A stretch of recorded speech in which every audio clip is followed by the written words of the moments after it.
What's up, my miners of intelligence and consciousness? I'm Rick Brooks, and this is Rick's Mind. Today with me, I have guest Antonio Garcia, who is a visual artist and a poet. And honestly, I bought a piece of yours, my man. What's up? Welcome to the show.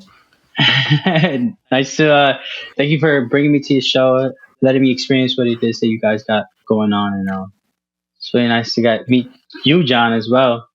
Yeah, dude. So I met you in New York. I was sold. I loved your art. I love what got me was a bit of the poetry and how you write a little inspirational quotes on the back of your art. And I really, really enjoyed that. And, you know, we talked for probably 45 minutes, and you're a very deep person.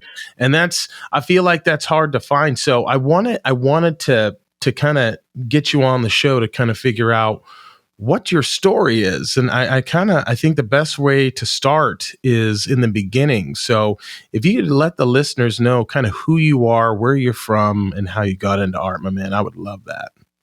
Yeah.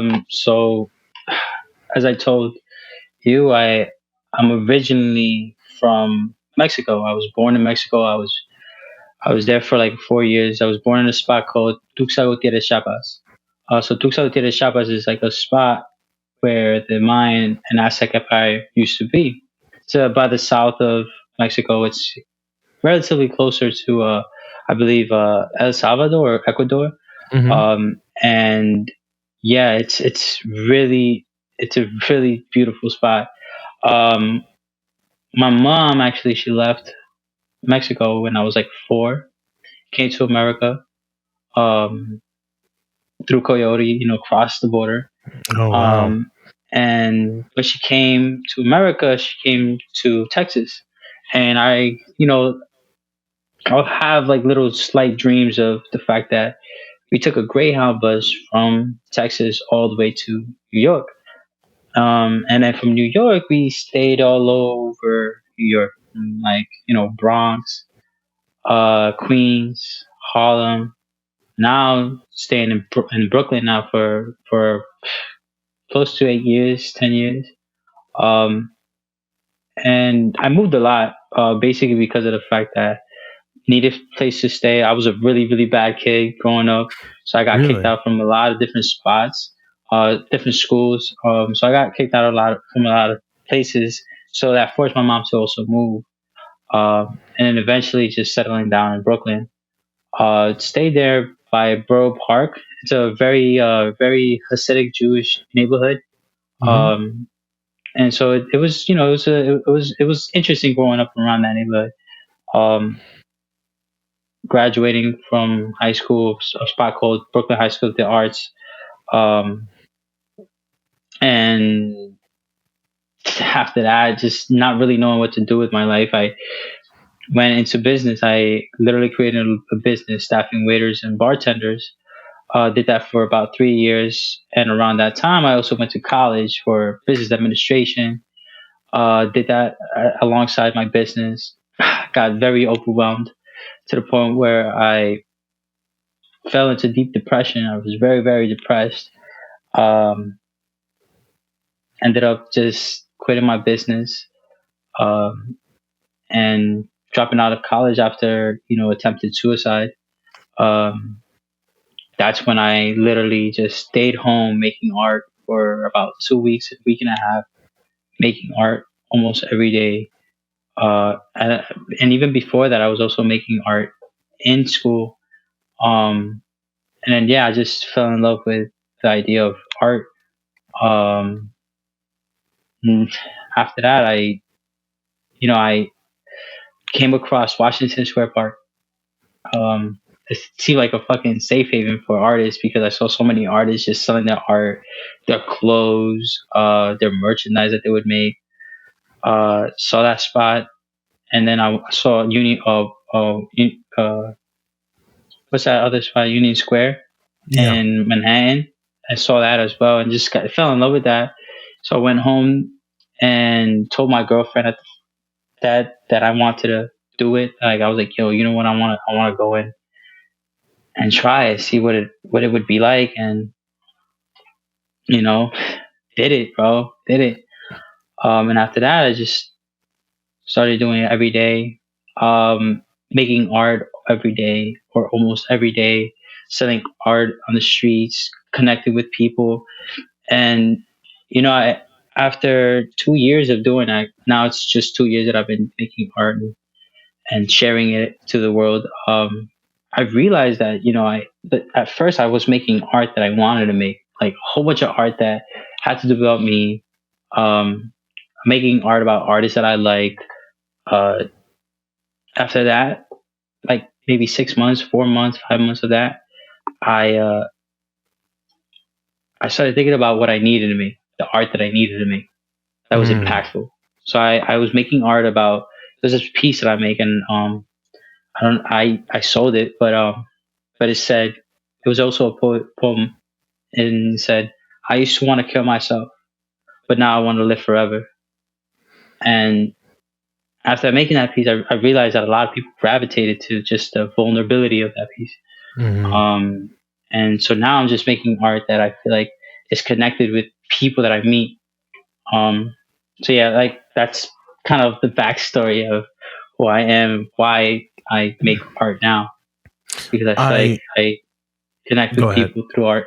Sorry. Yeah, no, you definitely do. I want to kind of go back to two spots, right? You said that you were a bad kid and got kicked out of a lot of schools. I'm kind of wondering, like, what did you get kicked out for? Like, what was going on? And you know, very curious about So this. so growing up, I used to get into a lot of fights. I would get into a lot of like physical fights, arguments with teachers. I didn't listen. Even in in Mexico, my mama used to tell me that she would have to come pick me up from school because I would literally leave the classroom and go into the backyard, like the playground, and just play all day and not listen to the teachers and run away. And that just was the way I was growing up. I was just very unattentive, always curious about playing, doing things that involved not really sitting down and listening. Uh, and then as I got older, I started getting more physical with people, fighting, getting into arguments with teachers, not really listening. And then the last time I remember that I got kicked out from school was because they caught me watching porn in school. Oh shit. Yeah, yeah, and I was like, I think I was like, I think I was like 10 Oh or fuck. 11. Yeah, so I was young. Another thing about me is that I lost my virginity when I was like 9. I went through like a sexual experience with a girl that was like 10 when I was like 9. Yeah, so it's like a lot of things happened to me um, that some people could say made me a bad kid. Yeah. Um, so yeah, that's why I had to move from a lot of schools and kind of move a lot growing up. Yeah. Well, I mean, it's a little too young, and Yeah, that's a little bit too young. yeah, And it was crazy. It's crazy. it's an intense experience. But I feel like certain things like that you don't get, in my opinion. I don't think you get good art if you haven't been Mm, through shit. I think that art, any type of really good art is you know, unfortunately forged through pain and suffering and understanding and figuring out a way to express yourself. And it's a testament that you were able to come out on the other side, right? And that maybe you've learned, or maybe you're still dealing with that trauma, and this is how, this is your outlet. And mm, so I think, that there's a reason that all these things happen to you, right? In my opinion, right? Sometimes it's just happenstance, but I think that there truly is a reason. We're all on some sort of journey, and life is just a series of lessons that you either learn from and get better from, or they destroy you. right. One of the yeah, and another thing I wanted to kind of get back to is, that lowest point when you tried to take your life. I wanted to kind of figure out why you would do something like that. Like where were you? And if you don't want to go there, no pressure too. But it's something I'm kind of curious. Part of the reason is I'm a man that is intrigued by the extremes of the human existence. I love. That's why I devour history and study history and war and all these things. So I've never been in that state of mind to where I'm like, I want to fucking end it all. So I wonder Right. how one gets there and how you were able to get past that and survive. Right. So today I had a conversation with my so I took a lift from my house to my brother's house because it's fucking brick as fuck outside, and Mm-hmm. not only that, it's a pretty far ride. So I took a lift to my brother's house, and I talked to this guy in the car, and I asked him what were the reasons why you last cried, and he told me, well, a man usually cries for three things. He said either someone that died that you loved, someone that you love died, um, bankruptcy, and not being loved. Ooh. And I kind of agree with him, but it's just interesting how everybody's perspective of sadness is so different, right? So my perspective of sadness was not feeling good enough. I felt like I wasn't perfect. There's a question I ask people all the time too is what's something that you should forgive yourself for? And if you were to ask me that, I would have to forgive myself for trying to be too perfect. I don't think that there's such a thing as perfection. If anything, perfection is like almost corrupt. That idea of perfection is like so corrupt. So yeah, I think that that's what made me and drove me to that state of mind where I was like, you know what, I'm not perfect. Why am I even alive? Um, yeah, that's kind of the reason why I was driven to it because I wanted to be better than I was already, and I felt like I couldn't get there. So, boom. So you just felt hopeless, Exactly. and the solution to that feeling that you wanted to get rid of was to leave. hmm Yep. Wow. Like an Wow. escape button in a game or the button, the home button on a video game. So it's like you just call it quits, and that's what I kind of wanted to do, but um, I'm so thankful that I didn't. One of the people that I have to thank the most for is honestly my girl. I speak to my girl all the time, and I come across things that I didn't even know about myself that she just shows me about myself, and it's so beautiful. Um, so like I feel like that's one of the reasons why I'm still here, my girlfriend, but also just the will to be better. So there's this quote that I always tell people, and I always tell my girl the same thing because I feel like we always make mistakes, and I say we can never be perfect, but we can always be better. And if you live your life that way, you'll understand that you can never ever just reach happiness because it's always more. So that's why I say that. There definitely is always more, but and I'll caution you because there's a warning, because sometimes I find that sometimes if you get in that mindset, if you're too rigid. My problem is being too rigid in certain Mm, disciplines, right? And I find mm. myself, if I'm always seeking more, sometimes I don't stop and appreciate what I have and what's in my life. Yeah, that's a great reminder. It is, because I will get in these exercise grooves where, and business grooves and life, even the podcast, like we're crushing. John and I are fucking crushing. My diet is perfect. Everything is perfect.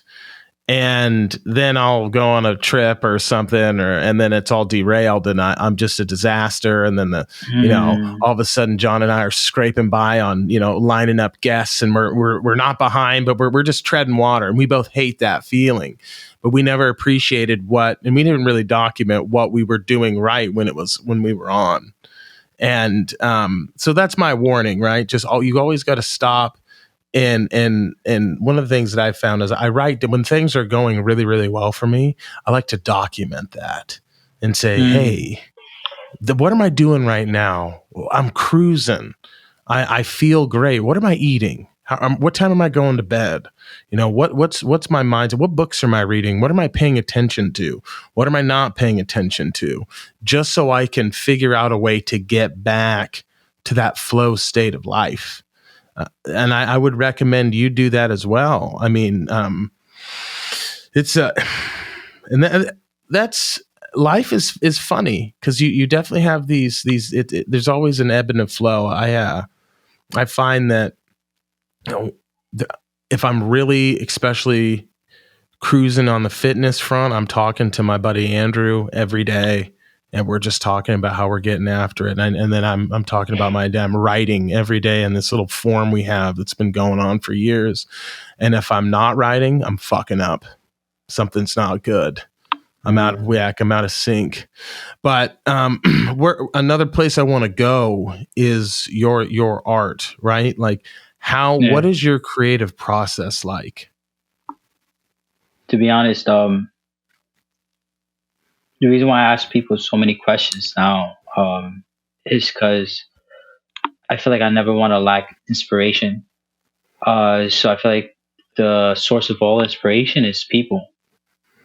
Maybe not all inspiration, but most art or just forms of art are people. So if I just tap into that source, I'll always be inspired. I last had a conversation for like 45, like almost like the conversation that we had. Yeah. But I love these things because it just teaches me so much about what it means to be human, and how it almost feels the same, but it's just different for everyone. And yeah, like I think that my inspiration is always people, and that's how I get into like the process of art.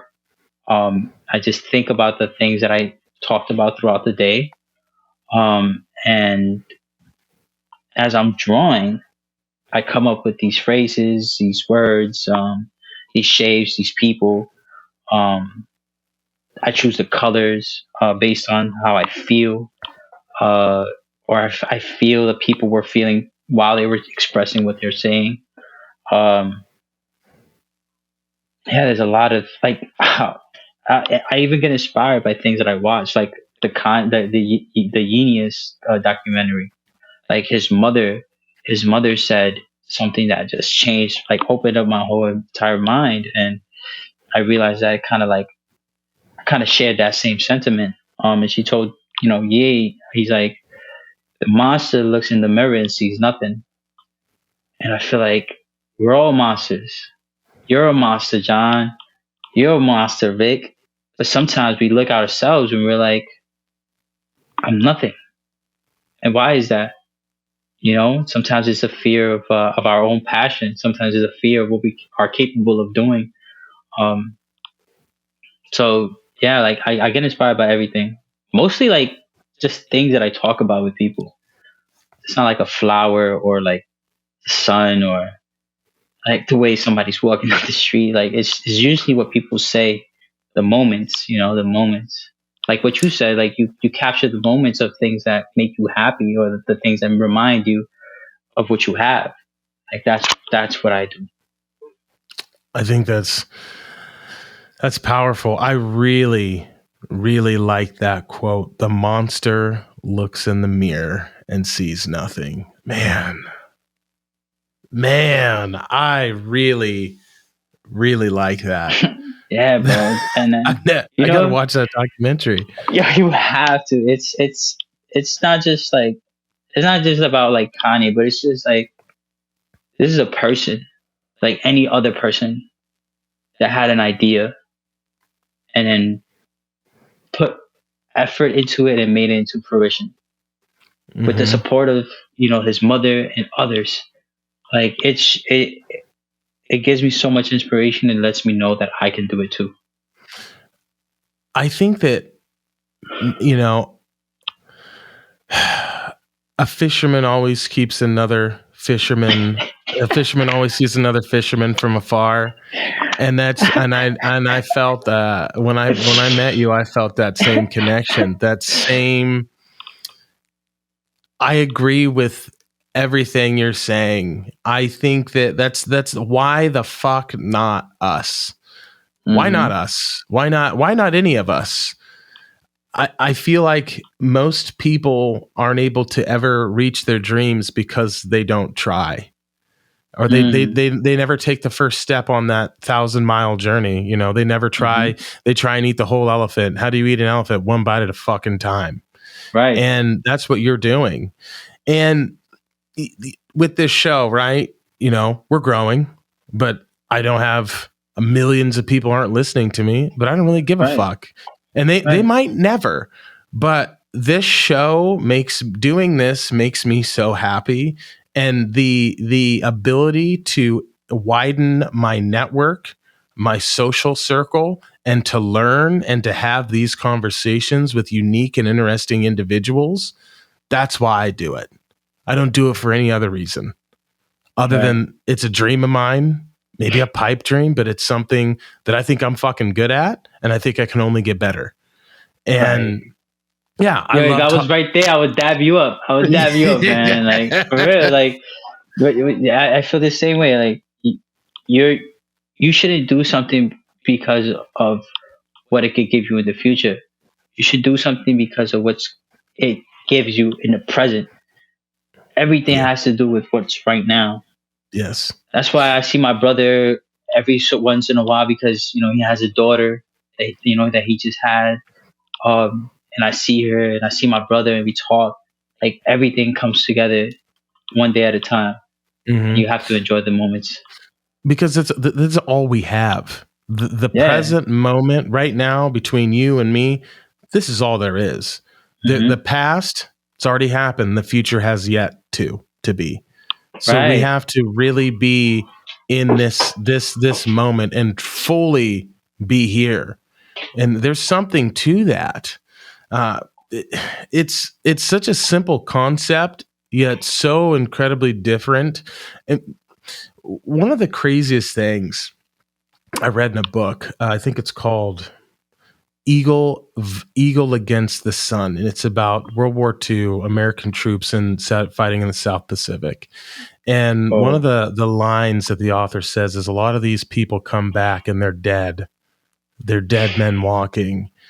And I'm going to butcher this, but it was something along the lines of when all you have is today, because all your buddies are dying left and right, you find that food tastes a little bit better, that you laugh a little bit harder, and you find Hmm. yourself looking at the sunrises and the sunsets and truly appreciating them because this is all you have.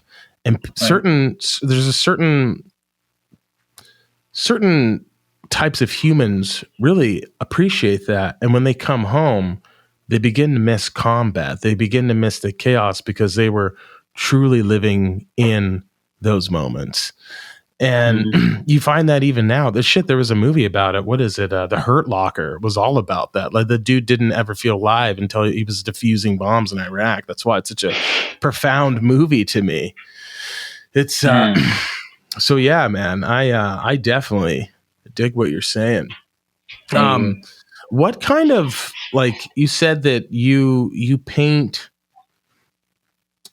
colors based off of how you feel. What kind of colors do you use? When you're Yo. feeling happy, sad, are there certain colors, or is that? So I'm a big fan of yellow and red. Mhm. Uh, as well as green because I feel like those are just such just like lively colors, like yellow. Um, Yellow in certain countries means good luck. In certain countries, it means cowardice. Um, and then red means passion. To me, it means passion, complete passion, Hmm. because I feel like that's like, I don't know, that's like our blood. Like if passion should be in our blood, so that's how I picture passion. Then we have green, which means wealth, not Hmm. money, but like riches. Like actual wealth. Um, and then like I feel like whenever I'm making something that's like with black on Hmm. it, I always feel certain, because I Oh, feel like, really? yeah, like I know what I want to make with this, because it's powerful. I know that it's gonna be done well. Like whenever I made this piece that says uh I wish I had the pieces on me, but it says uh fuck finding yourself. Everything you need is already inside you. So start creating yourself. And so, yeah, I like, bet. these pieces, I make them literally with black ink, because I feel like it just shows how serious I am about what I'm saying with the art. Hmm. Um, and then it ranges when I'm feeling like, so I suffer from like depression, obviously, and and I overthink a lot. So whenever I'm overthinking and my mind is just everywhere at once, Hmm. I tend to use an explosion of colors. So there's, I guess, yeah, I always allow my emotions and my feelings of the way I've navigated through the day kind of translate through my art. Why is it? I'm very much the same way. I think that I'm mainly, I would say, about 85% of the time super positive, ready to go. But then sometimes it's something very, very simple generally, like that will throw me off my routine of badassery and kind of make me a couch potato. I'll maybe watch a little bit too much TV and then I'll start feeling down. I, my problem is sometimes I've changed this quite a bit, but sometimes I would tend to stay down a little too long. Like sometimes it'd be like Mm, weeks where I'm just eating garbage and watching TV and just like, and I've always wondered, like, do you have those same like problems where you kind of get into a slump where you're down and generally the steps to take to get yourself out of the slump, but sometimes you just delay in picking yourself up? Like, is that something that happens to you? yeah, man. Um, a lot more often than I like to kind of um admit, but I've come to realize that, I don't know. I have to allow myself to go through those motions of Mm, going down, um, because that way I know how it feels, and I don't want to be there next time. You know, and I think the biggest reasons why we kind of tend to go into it though is because you're addicted to the feeling of being at a standstill. That standstill makes you feel good at the moment, because you don't feel like you don't have to do anything. Like there's no fuck. responsibilities in the moment. So where I feel like I get addicted to that. Um, but then that's why I'm so thankful for my dog too, because she's always like bringing me back. Like I gotta walk my dog, I gotta take my dog out, and Hmm. yeah, these are like, I don't know what I would do without my the I guess the things and the people I have in my life. But yeah, I'm not gonna lie, I do go into those moments. But then I remind myself to create small goals. So Mm, even if you're going through those moments of stillness, you can also allow yourself to do something around it that makes yeah. you feel good. Like those little rewards, those little like accomplishments make you feel so good. The other day, Yeah. I literally cleared out my whole closet and reorganized it just because I wasn't doing anything. Yeah. And it made me feel good after that. Sorry. Yes. Go ahead. No. That's I agree that the first thing I do when I feel, you know, I love this because this is now turned into a therapy session, which is nice. Yeah, I didn't think we'd go here, but this is good. Because I just got out of a little slump. Went to New York, then I went to Arizona.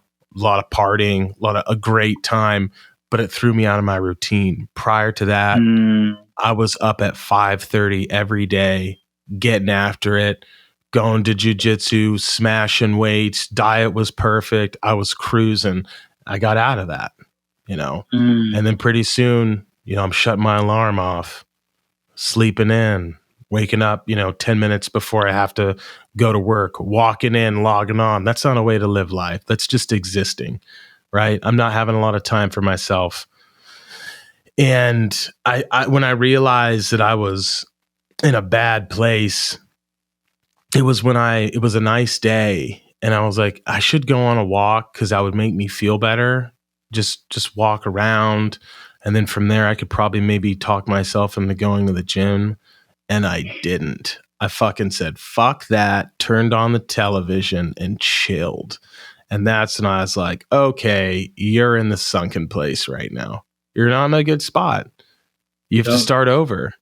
You know, I almost didn't make it to jujitsu. I somehow willed my way into going 2 days a week. But after that, and I realized I hadn't been writing either. But it was like, I think that there's like key moments for me. There's key indicators, like the house was dirty. And so the first step the next day was to clean the house. And then I felt better. And then you get a little bit of momentum going, kind of like what you were saying. And when you start taking care of your environment, and then you can start taking care of yourself. And, but it's, those are like, I'm obsessed with, like, I could talk about this all day because I just think I think that I'm a pretty smart person. And I've gotten I've grown so much. Like I used to spend weeks, sometimes months in a place of stillness. Now I've got it down to like 4 or 5 days max. And it used to happen multiple times within a year. Now it happens a couple of times, right? And I'm not down for very long. So I've tracked this through the form, the journaling that I do with my buddies, like this accountability journal, basically.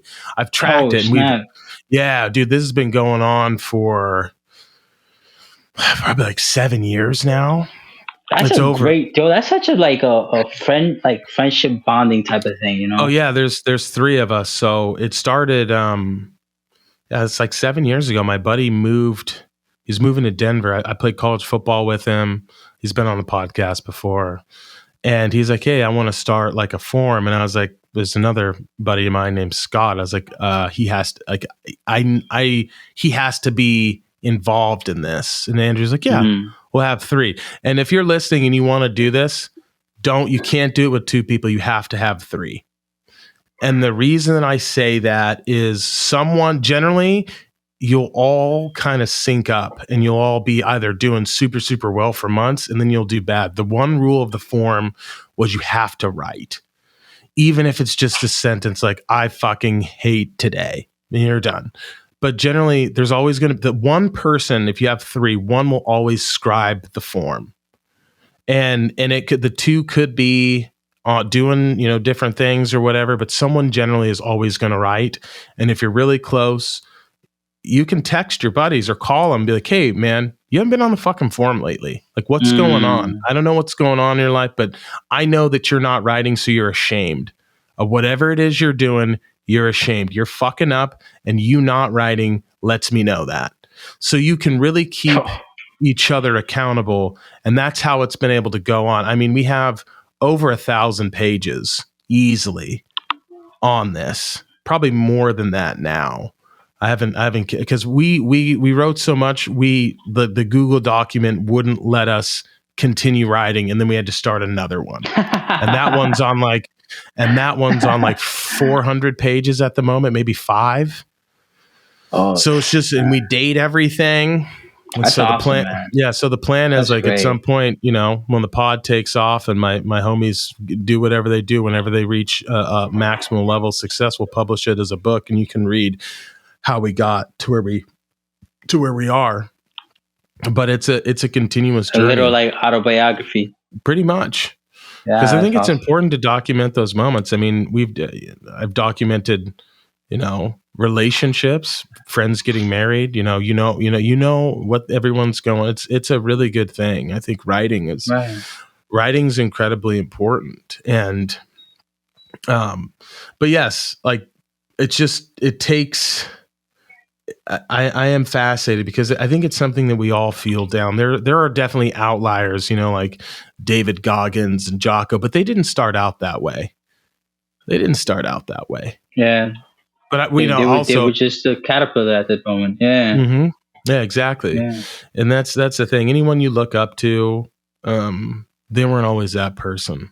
Mm-hmm. They either created that person through a lot of time, sacrifice, and discipline. But one of the common factors of anyone that's successful is never giving up Mm-hmm. and staying on the path.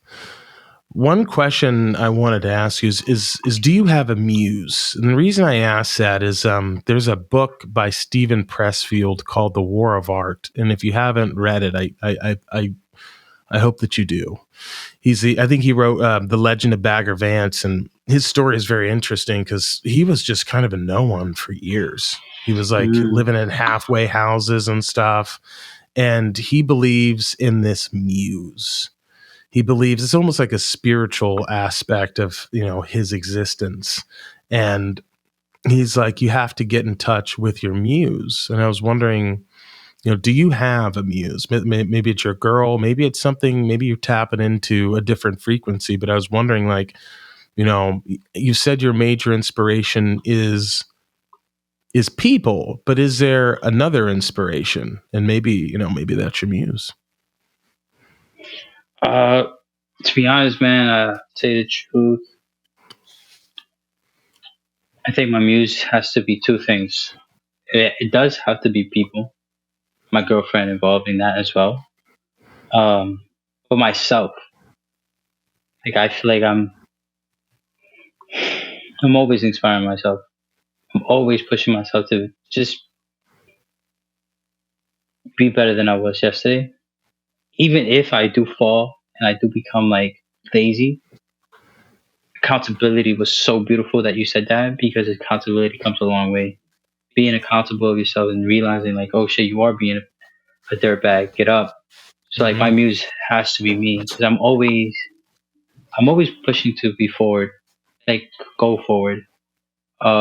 Even if in the eyes of others it doesn't seem like you are moving, you know yourself and you know that you are. Yeah. So yeah, myself, I have to say, is one of my biggest views. It sounds fucking cocky. Hey, I sorry. this is the Rick's Mind podcast, not the Rick Judge podcast. Okay, so you're not being Right. judged, not at all, Yo, not at thank you all. for saying that. Yo, actually, that's a question I wanted to ask you, man. And how much is too much confidence? I don't. I think it's a really good question. I think there's a difference between confidence and arrogance, and people get those two mixed up. If you are really confident and you're able to actually deliver, people might fucking hate you because you're everything that they're not and that they wish that they could be. So I think if you're arrogant, that's a completely different matter. But I don't think that there's such thing as too much confidence. It's all about, how you, and some people, I'm trying to think of someone that comes to mind that is super confident. This should be a lot easier than it is, but I can't think of any examples right now. But I guess I'll just say like Tyson Fury or Conor McGregor, or maybe like a young Mike Tyson, right? They were supremely confident and they were able to deliver. And a lot of people hated them. Let's especially in Connor, early Connor, right? He was so supremely. They called him Mystic Mac. He predicted knocking Yeah. out Jose Aldo in the third round. He's the only person that has ever, talked me into believing that he could beat Khabib. If you would ask me 2 months before the fight, I would have told you you're fucking great. But towards the end, I was like, he's gonna win. I still didn't bet. I still didn't bet that. But like that is a level of confidence that is. I mean, it made him a superstar. He fought Floyd Mayweather, right? And it was competitive for a little bit. Like, get out of here. He took the world by storm. Muhammad Ali took the world, but he just believed in himself. He was bigger than boxing. People hated him. They tuned in to watch him lose. Same thing with Floyd Mayweather, but they delivered. Especially Ali and an early Tyson, they were the pinnacle of athletic prowess. And they were able to back it up, and they were able to perform at a level that we haven't seen, or that some certain people hadn't seen. So, yeah, I don't think you couldn't be too confident for me. I might be envious of you, but I would know that that's my ego talking. There you go. So one thing, the same way. Go ahead. Yeah, one thing I wanted to ask you. I think. Oh, a little lag. One thing you were going to ask me. Yeah. I was going to ask you, who or what scares you at the moment? I try to allow everything to scare me. Like everything that scares me, I like to allow it to scare me. Just so I can like kind of like push myself towards it. Make myself go towards the fear of it. I asked my brother this question too, like, who's the bravest person you know? And he's like, yo, myself. And I'm like, why? Because like, yo, I like being afraid. I like pushing myself to be afraid. And he's like, well, what do you do when you are too afraid? He's like, I just do it anyway because I like the adrenaline that I feel. And I think that's beautiful. Being a person that that's always afraid of things that aren't certain or you don't understand or you don't know how it works. Like you should be afraid and allow that fear to guide you to where you need to be.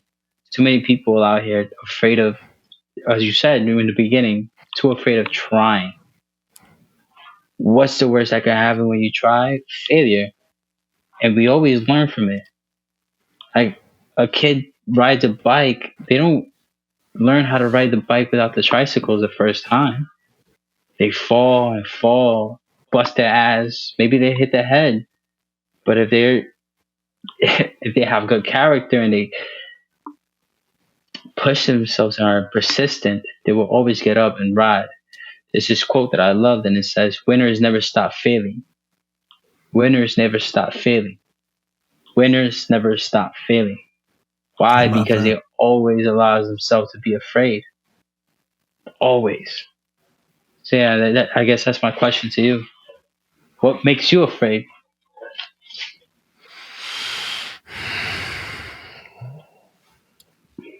That's a good question. I think what makes me afraid is not being powerless, right? Losing an ability, I think being completely and utterly powerless to change my circumstances scares the shit out of me. For her.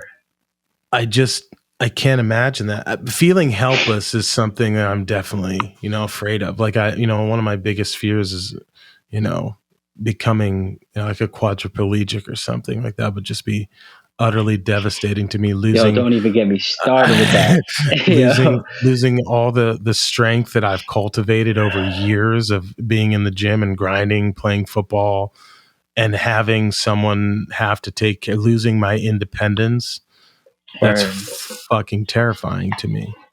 Like falling flat on my face, public speaking, none of those things. And snakes, fuck snakes. I don't like snakes. I don't like snakes.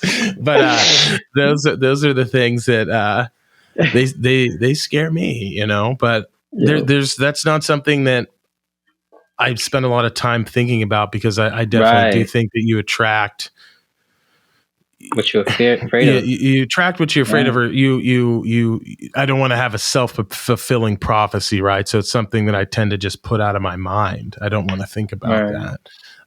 You know, Right. loss of health too is terrifying. I mean, for example, I tweaked my back. I was deadlifting in college, and I threw my back out somehow, and I had to take I took a cortisone shot, and I was fucked up, and Damn. I couldn't tie my shoes, and my girlfriend at the time had to tie my shoes, and I like hobbled over and I put my fist through a window. I just couldn't, I Jesus had like Christ. tears in my eyes, dude. I was bleeding. I was so fucking devastated. And the first thing Damn. that popped into my head was, am I going to be like this forever? Like Right. that was it. I was like, did I, and I wasn't. I was able to figure it out. And Right. there were a lot of things, a lot of muscle imbalances in my lower back that I had to figure out. Right. And I did, but it was a very, I'll never forget that feeling of helplessness. Like, oh, it was fucking awful, man. I never want to feel that Oh. again. Yeah, I'm, I went through a similar not I didn't get hit or break my back, but I got hit by a truck on my knee, on my left knee, and ooh, for like I think it was like almost 2 months I couldn't walk, and that's actually how I felt too. I like my girl could tell you the same thing. She was I told her like, yo, what if I can't walk anymore? Like, what if I can't walk on my left leg anymore? So that is a big fear also of mine, of just not being yeah, able to maintain myself. Like, I'm a person that's very independent. I like taking care of myself, doing things my way. yeah. So if I can't do that for myself, oh, I don't know how I'll do. So I got a crazy story for you. In college, I put on, well, not just me, Chris Roth, Josh Roth. They put on this contest called the St. Patty's Day Strongest Laddie, and it was a strongman competition. Oh wow. And I watched this guy. I should get him on the podcast. His name is he owns West Coast Strength. Alex something. Can't think of his last name. Forgive me. I watched him. I think it was like 1,000-pound tire. I watched him tear both of his biceps. Tore them both. And he had like, a few tears in his eyes. And then he's like, dude, I'm like, you all right, man? He's like, no, I'm fucking not. The dude's 6'6", maybe like it's like 6'7", 300 pounds, just Get the fucking fuck out. huge, man, dude, huge. He's like, I didn't think that my strength, something that I'd spent my life I'm a professional strongman, maybe amateur, I don't know. He's like, it's gone. Like, I can't use my arm. I gotta have surgery on them both, dude. He's since recovered, and he's a fucking monster. Honestly, I need to have him on the show too. Alex Whitaker, thank you, Alex Whitaker. Shout out to Alex Whitaker, Western Oregon alum. Yo, Let's shout go. out Alex, bro. Yeah. So yeah, I mean, I've seen that happen. It can that's a crazy anything that you have. Like, I'm not 100% certain that anything in life is certain. I think it's all, even if you're a billionaire, they can take that away from you. They can life can snatch your strength. It can snatch your health. It can snatch you got to be really appreciative for what you have right now. Mm-hmm. I think about Nothing's this. ever promised. Mm-hmm. It really doesn't even matter how much money you have to insulate yourself either. Like, I look at these Russian oligarchs. Granted, I get the sanctions and stuff, but if I was a fucking billionaire and all the Western governments around, let's say let's just assume that they've worked hard to get where they are. All of a sudden, all of your assets and shit are being froze by multiple governments. Like, is really anything for certain? Like, sometimes I think, nothing isn't certain. I don't even know if we're even all free. I feel like you find I'm on a tangent right now. I'm going to keep going though. I feel like go. I feel like you find out how little freedom you have until a large group of people disagree with you. And now I'm Right. not saying, I'm not, what Russia's doing is terrible, but I'm saying if I was a billionaire from that country, I didn't choose to be born Russian. I didn't choose, like, if, I didn't choose any of that shit. But I'm a billionaire somehow. I own Chelsea, and I got to sell the team now that I bought, and they're taking my shit. Maybe now you have only a few $1,000,000 left, or like 100,000, because you can't have access to your funds. I just don't know how much of it's even certain, man. I really don't. I really Like, yo, don't. what with I don't know if you saw what happened in the Oscars with Will Smith smacking. Hell yeah, dude, yeah. Like, yo, if they wanted, if the Oscars really wanted to, obviously, Will Smith won. But if the Oscars really wanted to, they could have said, nope, Yeah, we're not giving now. you this. Yeah, exactly. So it's like, going back to what you said, nothing's ever certain. And sometimes it's just luck that we have the things that we have. I think so. Where are you on that? Who do you think was in the right and who do you think was in the wrong? Hot take. I feel like this is a man who's tired of people judging his family and feeling like they have the power or the permission to always pick at them and make fun of him. And like anybody, he has a certain amount of things that could be taken before you explode. And that was just the tipping point. Like, it was just him in the moment of passion, of fury, and of all the emotions that he was probably feeling, decided to get up and smack the fucking shit out of him. Chris Rock. And it's so crazy because I feel like at first when, my girl, she actually was the one that informed me about it. When she told me about it, I'm like, they're doing it because the Oscars is losing viewers. They need more people to view their shit. They know that people aren't watching it no more. But then when I really watched it and I saw his whole reaction, I was like, that wasn't staged. Nah, this is real life ordeal. Yeah. I think I mean, in a sense, it's like Will Smith is in the right for protecting his family. My girl, she was saying how maybe Jada has cancer. That's why she shaved her head.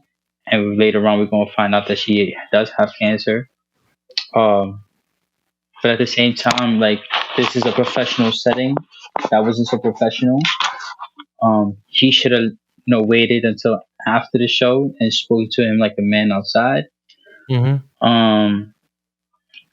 got to give it to Chris Rock, though. Like, dude, I think yes. He composed himself beautifully. Oh my god! Talking about, yo, this is one for the books. Like, it had, at least he said something rather than other people would have reacted in a worse way. Either I would hit him back. gotten into it with him, or walked off stage. You know what I'm saying? But he was a true gentleman. And he behaved the right way. Yeah, he's a consummate professional. Like, kudos to him. Honestly, this is a viral thing right now. The whole world's talking about it, right? They're talking about Will Smith. They're talking about Chris Rock. Twitter was fucking nuts.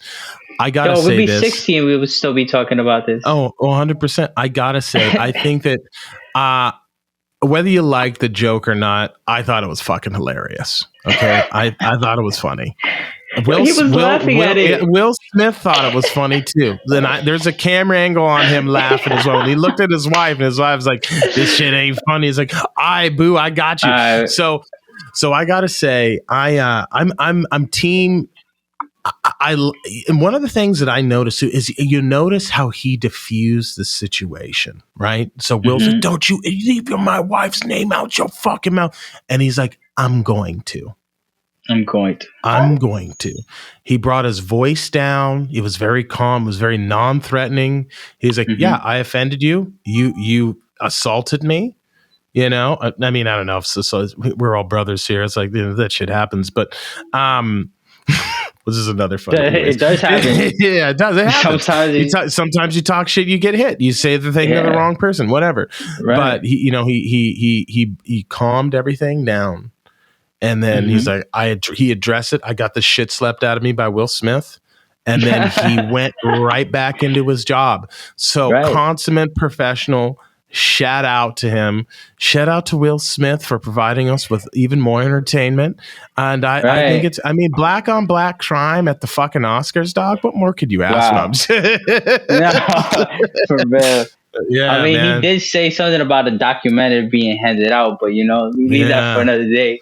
Yeah, I never watched I haven't watched the Oscars in years. Like, that's what I'm saying. They need something to bring it all back, bro. This I feel like in the scheme, the big picture, it probably was set up.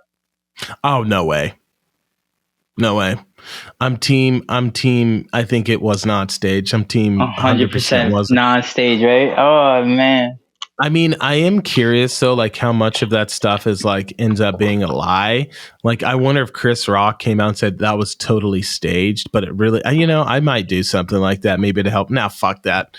Fuck it. I wouldn't. He'd be my enemy now. He'd be my enemy. So right. Yeah, it's a wild time. So, but I don't know if you checked. Sorry, I don't know if you checked because I was looking at it. Chris Rock's last post on Instagram, it was something about ego. I don't know if you mind, but I'm gonna bring it up. No, please do. And it's just so crazy that he would post something about ego. It says Chris Rock Ego Death World Tour.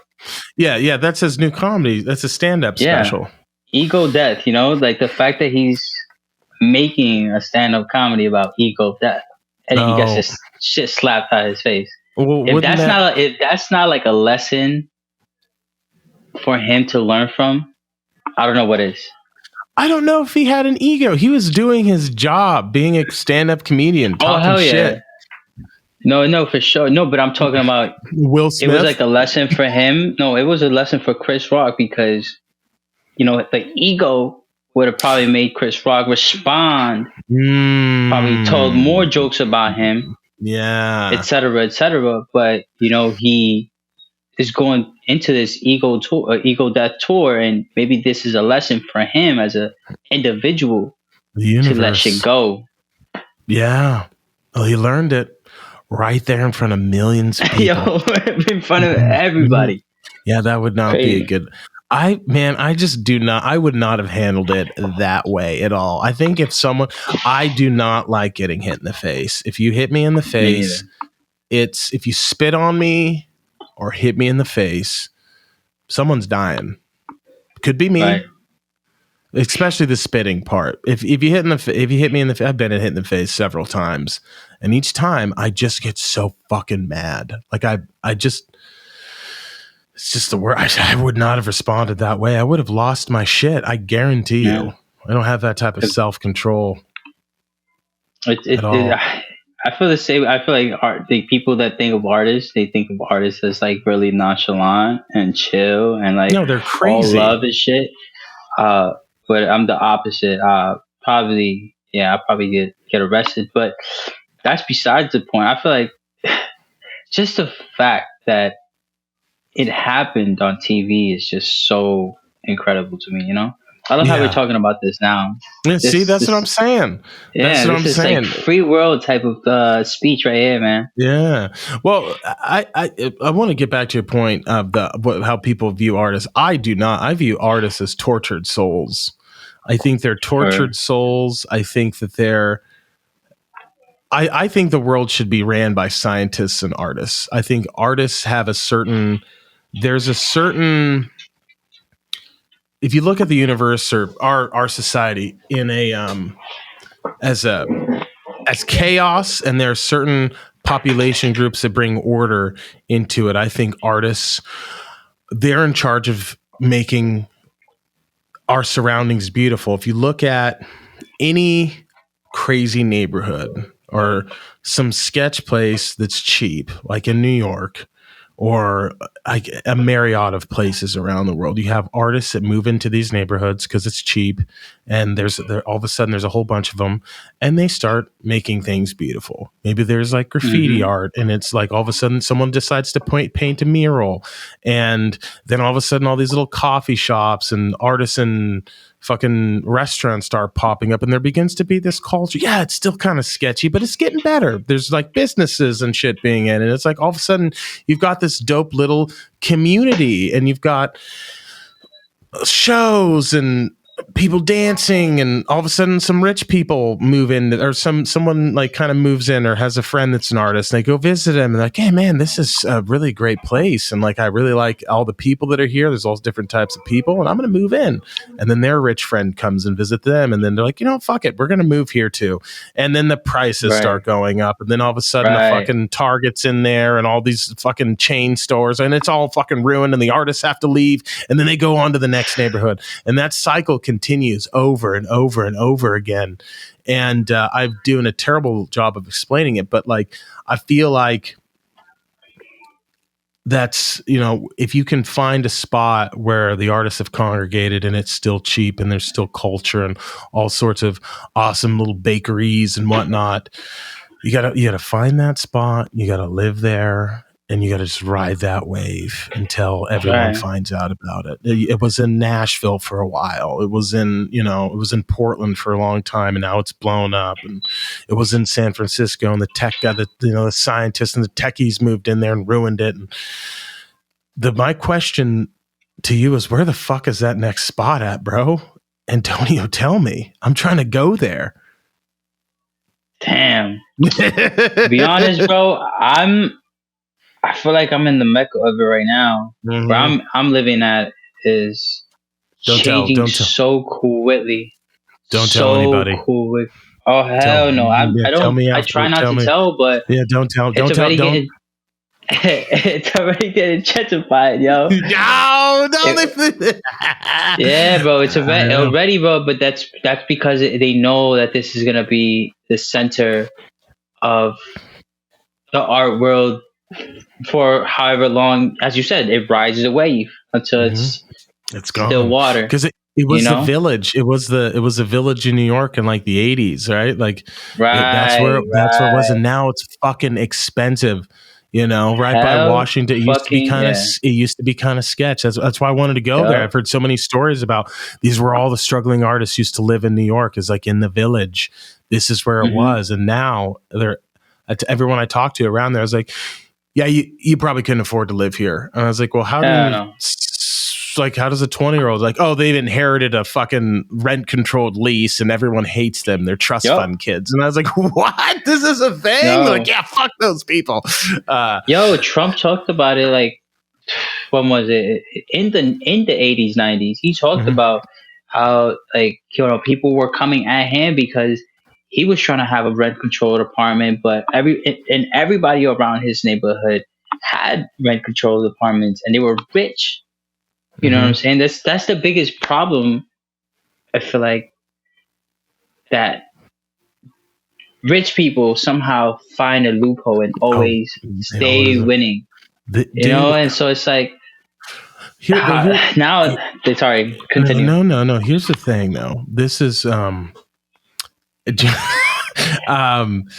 John just hit me. He's like, preach. We're John. There will be no bummer cast. Okay, but the rich, and shout out to them. They have left. They have left a guide on how to get to where they are, and they're in books. And listen, motherfuckers, you need to read them. Anyone that ever tells you we need to tax the rich, non-starter. They don't know. You can't tax the rich. It's impossible. Loopholes. 100%. It is cheaper for them to hire an accountant or maybe an attorney. Or we've had an attorney on here that talked about how they set up shell companies. They don't own anything. Brian Bradley, this is what he does. Is basically the trust fund lawyers. They don't own anything. They control everything. Everything is ran through basically a corporation, right? You can have I'm not even gonna talk about it because I don't know enough yet. but you're not going to be able to tax these people. The only people that you're going to be taxed are you that has one revenue stream and a job that they can track, right? Like you're fucked. And I don't know, man. I won't go down this road. I can't beat them. I want to join them. And I think we should all try and join them. I mean, art is a way of essentially laundering or hiding money, right? Like I could hire you to paint a piece and then for like $500, $30,000, $500,000. Yeah, maybe, or buy that. Yeah, then donate it, and then valuation, give an evaluation of the piece of worth like $2 million, right?